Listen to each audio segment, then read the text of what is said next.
Di ata karon nag-operasyon ag clean up dere sa ato ang Matalom Municipal Plaza.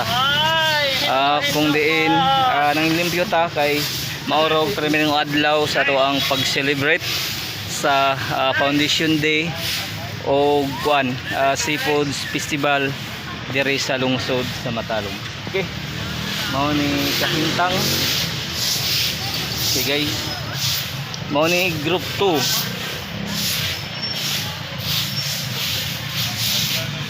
Mao ni group 2 guys nga nang limpyo dire sa tuang kuan Matalom Municipal Plaza.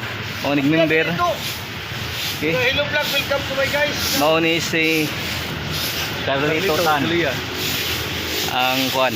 Mao ni nga grupo sa group 2 kung diin nang limpyo para sa pagsugod sa Foundation Day o Seafood Festival dire sa atong lungsod. Dapat ang kalimpyo di guys ma-maintain aron ang musuroy ganahan mo kuan ba kay mas bati man guys o hugaw ang palibot. Ano to? Direct. Asaras. Okay, maling ato ang head sa water si Sir Albert. Okay. Maling ato ang kuan guys.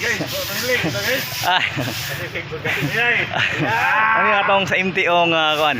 Tig atong lokatan o business permit. Okay? Oh. Oh, ikaw sir? Okay. Manig mga member sa group 2 nga kuan.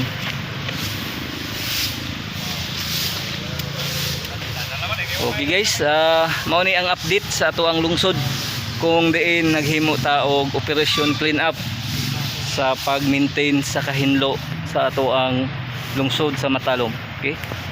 Iko live diri sa Municipal Plaza. Manig mga kuan guys. Okay.